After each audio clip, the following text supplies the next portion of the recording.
भरपूर तरीके से परसू करेंगे।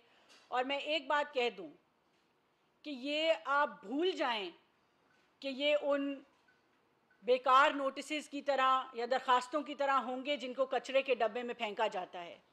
हम आखिरी हद तक जाएंगे, एक एक बंदे का सुराग निकालेंगे जिसने इस वीडियो को पोस्ट किया या तस्दीक के बगैर रीपोस्ट किया, और एक खातून सियासतदान की, और अगर वो सियासतदान ना भी हों तो एक खातून की इस तरह से अवामी सतह पे, बल्कि मैं कहूँगी कि आलमी सतह पे, क्योंकि सोशल मीडिया प्लेटफॉर्म्स जो हैं वो पाकिस्तान या बाउंड्री से नहीं होते, आलमी सतह पे तजलील करने की कोशिश की। हम उनका पीछा करेंगे, उन पे कानूनी तौर पे हर तरह की कार्रवाई करेंगे और उनको इंशाअल्लाह उनमें से हर शख्स को इबरत का निशान बनाएंगे।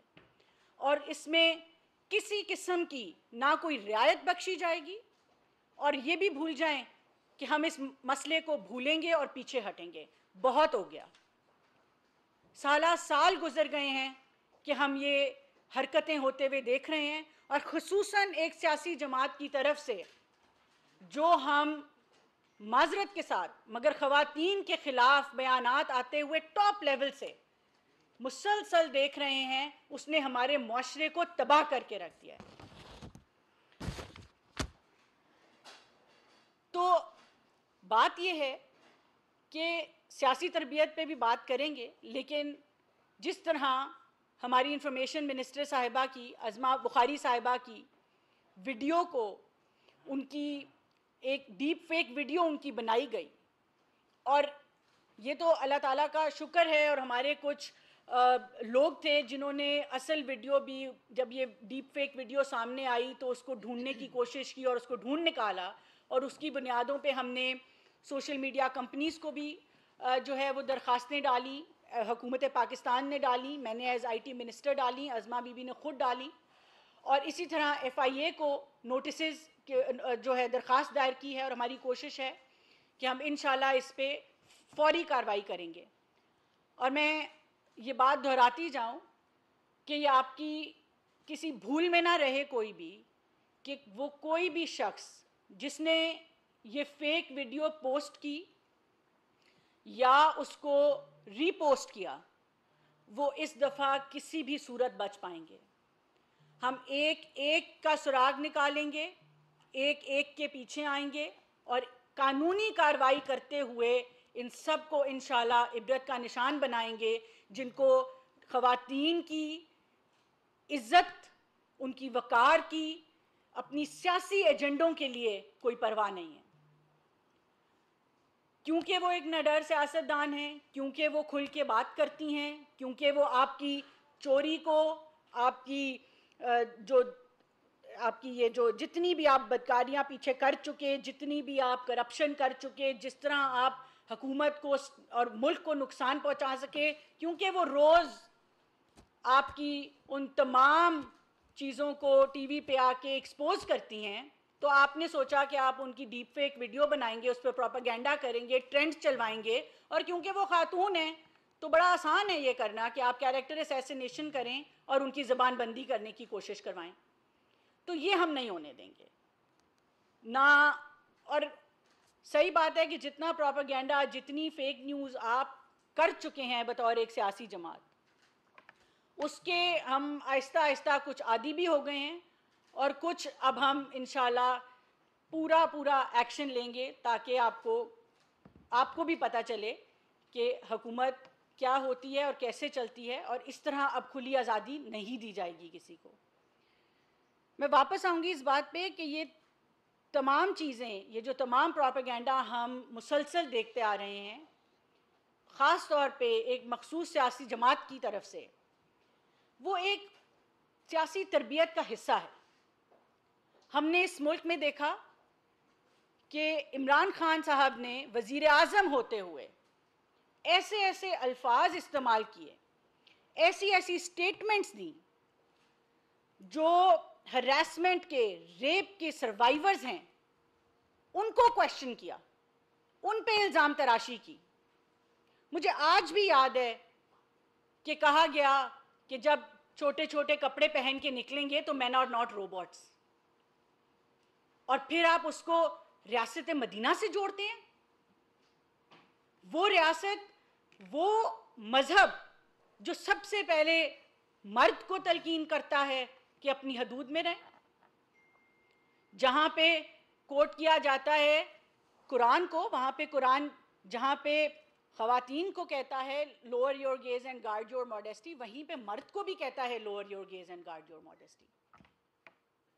और आप जो है वो इस्लाम को इस्तेमाल करते हैं, रियासत मदीना का नाम लेते हैं और मिस यूज करके इन तमाम चीज़ों को खवातीन की तजलील करने की कोशिश करते हैं। ये वो माइंडसेट है जो टॉप लीडरशिप से आता है और नीचे सियासी कारकुनों तक जाता है, और इसने आहिस्ता आहिस्ता हमारी आने वाली नस्ल को तबाह करके रख दिया है। ये हमें सोचना पड़ेगा कि हमें क्या ऐसी लीडरशिप चाहिए। मरियम नवाज साहिबा को क्या कहा उन्होंने टीवी पे कि मेरा नाम ना लिया करें, आपका खामद ना नाराज हो जाए। ये लीडर्स के करने वाली बातें होती हैं। सियासी लीडर्स तो पूरी पूरी जिस तरह कौमों की उनकी ग्रूमिंग करते हैं, उनकी तरबियत करते हैं, उनकी जिम्मेदारी होती है। मगर हम ऐसी स्टेटमेंट सुनते रहे एक वजीर आजम के मुंह से, जिसने हमारी कौम के जो एक बेसिक सोशल फैब्रिक होता है उसको तबाह करके रख दिया। आज ना किसी को बड़े की तमीज़ है ना छोटे की तमीज़ है। खवातीन के खिलाफ प्रोपेगेंडा आए दिन आप करते हैं। जिस किस्म की ज़बान आज सोशल मीडिया पे इस्तेमाल हो रही है, ना हमें समझ आती है कि बच्चों को किस तरह अपने उससे प्रोटेक्ट करें, ना हमें समझ आती है हम बड़ों के सामने क्या मुंह दिखाएं। और आज पूछ लें, आप मीडिया हैं, आप भी असेसमेंट अपनी दे दें कि कहाँ से ये सारा निज़ाम शुरू हुआ और कब से शुरू हुआ और किस सियासी जमात ने जो है इसको फ़रोग़ दिया। पार्लियामेंट हो, पब्लिक हो, जहाँ देखो कोई किसी किस्म की ना कोई तरबियत रह गई, ना कोई तहजीब रह गई। तो अब ऐसा नहीं होगा। बड़ी मुअद्दबाना गुजारिश है उन तमाम लोगों से जो इस तरह के प्रोपेगेंडा का हिस्सा बनते हैं। कई लीडर होंगे, कई फॉलोअर होंगे, कोई कारकुन होंगे, कि आप खुद भी ज़रा अपने आप को बचा के रखें, क्योंकि हुकूमत इंशाल्लाह एक एक उस शख्स के पीछे आएगी जो फेक न्यूज़, फेक वीडियोस, इस तरह की चीज़ों पे प्रोपेगेंडा करेगी, और ज़ीरो टॉलरेंस और रेड लाइन होगी जहाँ पे किसी भी खातून की इज़्ज़त का मामला आएगा। ये इंशाल्लाह अल्लाह ताला हमें हमारी साथ रहे, हम सब की इज़्ज़तें महफूज रखें। सब में कमियां कोताहियां होती हैं, उन पे पर्दा डाली रखें, लेकिन जो लोग इस तरह की हरकतों में मुलव्वस होंगे, इस तरह के प्रोपेगेंडा करेंगे, उनको किसी सूरत कोई रियायत नहीं दी जाएगी। मैं आखिर पे ये कहूँगी कि और दोहराऊँगी कि आपके इस तरह का कोई भी हरबा अब हमारे आड़े नहीं आएगा। आपकी सियासी परवरिश ऐसी ज़रूर होगी, मगर हमारी सियासी परवरिश ऐसी नहीं है। मुझे आज भी याद है कि जब पार्लियामेंट के फ्लोर पे इमरान खान साहब की बेटी का जिक्र हुआ तो नवाज शरीफ साहब ने खुद मना किया कि किसी की ख़ानदान की खातून के ना बात की जाएगी फ्लोर पे, ना उसका जिक्र होगा। ये हमारी सियासी तरबियत है, और आपकी सियासी तरबियत ये है कि आप उसी नवाज शरीफ की बेटी को कहते हैं मेरा नाम ना लो, तुम्हारा खावंद नाराज़ हो जाएगा। आप आज जो बातें जितनी करते हैं, हकूक़ की बातें करते हैं, उसमें आखिरी बात मैं ये कहूँगी कि ज़िम्मेदारी और हक, इनको साथ लेके चलना पड़ेगा। जहाँ पे आपका राय देने का हक है, बात करने का हक है, वहाँ पे आपकी कुछ सियासी, कुछ मजहबी और कुछ हमारी माशरती जिम्मेदारियाँ भी हैं जिनका हम पल्ला नहीं छोड़ सकते, और हमारी कोशिश होगी कि हम किसी को छोड़ने भी नहीं देंगे। हमें मिलजुल के अपने बच्चों की बेहतर तरबियत करनी है, अपने बेटों की बेहतर तरबियत करनी है, कि वो आने वाले वक्तों में इस तरह के काम ना करें। हमें ये भी पता है कि बेशक ख़वातीन के अकाउंट्स बज़ाहिर इस्तेमाल हो रहे हैं, पीछे मर्द बैठे हुए हैं, और कौन बैठे हुए हैं इसका भी हम सुराग निकालेंगे। तो हमारी एक दफ़ा फिर ये आपको गुजारिश है कि इन कामों से अभी से समझ जाएं, संभल जाएं। इनके नतीजे ना कभी अच्छे हुए हैं और ना कभी अच्छे होंगे। अगर पब्लिक डोमेन में ख़वातीन हैं तो वो आपकी प्रॉपर्टी नहीं है कि आपका जो दिल करे आप मुंह खोलें और बात कर दें। इसकी इजाज़त नहीं दी जाएगी और हम इंश्योर करेंगे कि इसकी इजाज़त ना दी जाए, चाहे हमें उसके लिए किसी भी कानूनी हरबे का इस्तेमाल क्यों ना करना पड़े। मैं इसके साथ आपका शुक्रिया अदा करती हूँ। मैडम शाइस्ता से कहूँगी कि वो कुछ अल्फाज गुजारिश कर लें। Madam slide.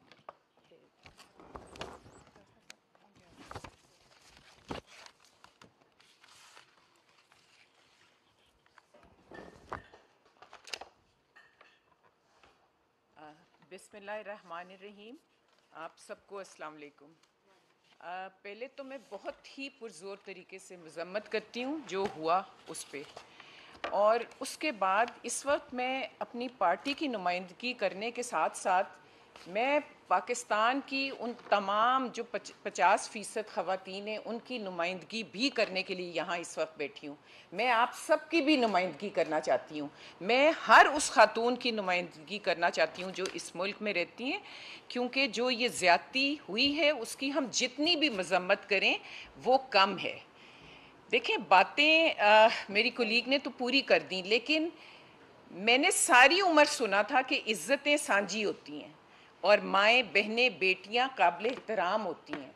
अब ये सब लोग, बच्चियां बेटियां जो निकली हैं, अगर आप अपने पॉलिटिकल पॉइंट स्कोरिंग की खातिर औरत को एज ए टूल इस्तेमाल करेंगे तो मेरा ख्याल है ना तो कोई महज़्ज़ब मुआशरा इसकी इजाज़त देता है और ना ही कानून देता है कि आप औरत की तज़लील करें, उसके वक़ार की बेहुरमती करें या उसको इस्तेमाल करें। तो मुझे अज़मा बुखारी के साथ मुझे ये पता है कि वो बहादुर एक ख़ातून है और वो इसका मुकाबला करना जानती हैं, लेकिन मैं आज इस प्लेटफॉर्म से उनको ये भी पैगाम देना चाहती हूँ कि वो अकेली नहीं है। अगर एज अ पार्टी हम उनके साथ खड़े हैं तो मेरा ख्याल तमाम ख़वातीन पाकिस्तान की उनके साथ खड़ी हैं और इसकी इजाज़त नहीं दी जाएगी। देखिए, सियासत आप करें, लेकिन सियासत को सियासी मैदान में करें। कभी आप सियासत मजहब के पीछे छुप कर करते हैं, कभी आप सियासत जो है वो आलमी ताकतों के पीछे छुप कर करते हैं, कभी आप सियासत करते हैं कि रियासती अदारों की तज़लील करके, कभी आप औरत को इस्तेमाल करते हैं। अगर मुकाबला करना है तो सियासत का सियासी मैदान में करें। आएँ, अपनी कारकर्दगी और हमारी कारकर्दगी का मुआवजना करें और फिर देखें कि कौन कहाँ खड़ा है। लेकिन बार बार चाहे असेंबली का फ्लोर हो, चाहे मीडिया हो, चाहे सोशल मीडिया हो, आपने औरत की तज़लील का ठेका उठा लिया है। बातें मदीना की करते हैं, रियासत मदीना की, उस मज़हब की जिसमें औरत की तक़द्दुस का बार बार जिक्र आया है। हमारे नबी करीम ने भी फरमाया था जब बेटी पैदा हुई थी कि बेटियां रहमत हैं। आज उस बेटी की, उस माँ, उस बहन की तज़लील करके आप क्या हासिल करना चाह रहे हैं, क्या हासिल कर रहे हैं? देखें, यहाँ पे कुछ चीज़ें होती हैं जो मेरा ख्याल सबके लिए रेड लाइन होनी चाहिए। अगर वो आपकी घर की माँ बहन बेटी है तो वो बाकी के घरों की भी माँ बहनें बेटियाँ हैं, उनकी उसी तरह इज्जत करें जैसे आप अपनी औरतों की इज्जत चाहते हैं। तो मैं बहुत, एक बड़े दुख और तकलीफ़ की ये बात है जो हुई है, लेकिन बात वही है कि ऊपर से ट्रिकल डाउन होता है, लीडरशिप से। मेरी कुलीग ने भी बात की और मैं भी आपको बता दूं कि कायद मियाँ नवाज शरीफ हों या शहबाज शरीफ हों, उन्होंने हमेशा पर्सनल होने पे मना किया है कि कभी भी किसी के ख़ानदान की बात ना की जाए। मुझे बहुत अच्छी तरह याद है कि मियाँ नवाज शरीफ जब लाहौर में ये शुरू हुआ था गालम गलोच और बदतमीज़ियाँ, तो हमने भी इजाज़त मांगी थी कि हमें भी जलसा करने की इजाज़त दें क्योंकि हमारा वर्कर भी एजिटेटेड है। तो उन्होंने कहा था मुझे गारंटी दें कि स्टेज पे से गाली गलोच या कोई बुरी बात नहीं होगी। और मलिक परवेज़ साहब उस वक्त लाहौर के सदर थे और हम ये गारंटी नहीं दे सके थे कि कोई स्टेज पे चढ़ के गाली नहीं देगा। तो उन्होंने कहा था बस फिर नहीं, फिर इजाज़त नहीं मिलेगी। तो देखें, बात वही है कि आपने इज़्ज़त करनी है, इज़्ज़त करेंगे तो इज़्ज़त होगी। और सियासत में ये ज़ातियात कौन लाया, कहाँ से आई ये ज़ातियात? ये इस वक्त ये लम्हा फ़िक्रिया है। जो हुआ उसके बाद कितने घरों से जो हम स्पेस गेन करते हैं, औरत को मुल्क की तरक्की में अपना हिस्सा डालने के लिए वो घरों से बाहर निकलती हैं, जितनी स्पेस हम गेन करते हैं, एक इंसिडेंट होता है और घर के मर्द, घर के बाप भाई घबरा जाते हैं और फिर वो अपनी बच्चियों को, बेटियों को इजाज़त नहीं देते कि वो घर से निकलें। आप लोग भी बाहर निकले हुए हैं, इसलिए तो नहीं निकले ना हम सब के हम अपनी बेइज्जतियाँ कराएं या हमारी इज्जत पे हर्फ आए। बड़ी मेहनत से हम यहाँ तक पहुँचे हैं और उस स्पेस को हमने ज़ाया नहीं होने देना। और मुझे पूरा यकीन है कि आप तमाम लोग भी इसकी पुरजोर, चाहे वो औरत है चाहे मर्द, इसकी पुरजोर मजम्मत करेंगे। और मैं आपके ज़रिए ये बात कहना चाहती हूँ अपने कारकुनान को, अपने साथियों, अपनी पार्टी, अपने भाइयों को, क्योंकि अस्मा बुखारी की भी फॉलोइंग है, डोंट फॉरगेट। उसके भी चाहने वाले हैं, उसकी भी इज्जत करने वाले हैं, उसके भी घर वाले हैं। मैं उन सब लोगों को कहती हूँ कि प्लीज़ इस एक्शन पे रिएक्ट ना करना, प्लीज़। ये एक ऐसा सिलसिला है जिसको हम नहीं चाहते और ना हमारी पार्टी चाहती है। तो रिफ्रेन करें प्लीज़, इस बात की मजम्मत ज़रूर करें और आइंदा ना होने दें, लेकिन इस पर रिएक्ट ना करें। ये मेरी दरख्वास्त है। बहुत शुक्रिया, थैंक यू। मैडम नशीन बात, उसके बाद मैडम नवीना बात।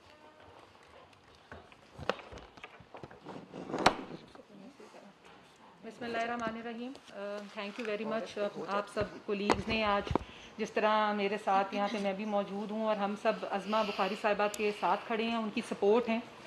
हमारे मुल्क में मैं कहती हूँ ये बड़ी बदकिस्मती है कि औरत किसी भी प्रोफेशन में अगर काम कर रही है, एक्सेल कर रही है, तो उसको आप डिस्करेज करने के लिए इस तरह के फेक प्रोपेगेंडास के साथ जो है ना वो आप उतर आते हैं और वो काम करने से घबराती नहीं है उस टाइम। लेकिन ये एक सोसाइटल प्रेशर और हमारे ऊपर ये जो चैलेंजेस हैं वो मज़ीद बढ़ जाते हैं। ये हम सब के लिए एक सवालिया निशान बन जाता है कि क्या हम सब जो अपने घरों से बैठे यहाँ काम करने के लिए एक उतरे हुए हैं, फील्ड में आए हुए हैं, क्या हमारी फैमिलीज़ की वो रिस्पेक्ट नहीं है? क्या हमारी एज अ खातून वो इंडिविजुअल वो रिस्पेक्ट नहीं है? हमारी आइडेंटिटी नहीं है? आप अगर इस तरह की प्रोपेगेंडास करते हैं तो यकीन मानें ये हमारे तक रिस्ट्रिक्ट नहीं रहते हैं, हमारी फैमिलीज़ भी हैं, हमारे बच्चे हैं, हमारे बच्चों की आगे मुस्तकबिल है, क्या वो ये सब कुछ सफ़र नहीं करते? सियासत में मैंने आके दो चीज़ें जी बड़ी वाज़िया तौर पर सीखी हैं। पहली ये कि यहाँ पर हम सियासत सब ख़वातीन जो हैं वो इज़्ज़त के लिए करते हैं। हम भी चाहते हैं कि हमारा नाम बने, लेकिन हम मर्दों से मुकाबला सिर्फ कामों की हद तक करना चाहते हैं। अगर मुझे ये मौका एज एमएनए जनरल सीट पे मियाँ मोहम्मद नवाज शरीफ साहब ने दिया, मैं उनकी मशकूर हूँ। और मोहतरमा मरियम नवाज साहिबा जैसे सीएम बन के परफॉर्म कर रही हैं, पंजाब चला रही हैं सूबा, तो अगर उसका कंपैरिजन बुज़दार साहब से किया जाए, पिछली नाअहल हुकूमत के साथ किया जाए, तो कंपैरिजन वहाँ बनता है कि एक खातून जो अपना घर भी मैनेज करती है, अपनी औलाद भी मैनेज करती है, सबसे अच्छी टाइम मैनेजमेंट के साथ वो सूबा भी चला सकती है, उसमें वो अहलियत है। लेकिन जब आप खातून पे टारगेट करते हैं, आप हमेशा ये सोशल मीडिया ट्रोलिंग आ जाती है, ऑनलाइन हरासमेंट्स आ जाती हैं, सिर्फ उसको ये दीवार के साथ लगाने के लिए कि वो काम ना करे या मजीद उसका हौसला आप पस्त करते हैं। कलीग्स ने बड़ी अच्छी बात की कि हम उस नबी सल्लल्लाहु अलैहि वसल्लम की उम्मती हैं जो अपनी बेटी से बहुत मोहब्बत करते थे, औरत को इज्जत देते थे। तो हमारे माशरे को वहाँ से सबक हासिल करना चाहिए। कब तक हम एक दूसरे की माँ बहन और बेटी पे उंगलियाँ उठाएंगे? क्या हमारे अपने घरों में माँ बहनें उंगलियाँ बैठी नहीं हुई हैं? किसी को एक उंगली आप उठाते हैं, 4 उंगलियाँ आपकी अपनी तरफ उठती हैं। तो मैं आज आप सबसे भी यही दरख्वास्त करूँगी कि जब ऐसी ख़वातीन के मसले पे कोई बात उठे, कोई ट्रोलिंग आए, कोई हरासमेंट आए, तो आप सबको जो है वो एक पेज पे आना चाहिए, क्योंकि इस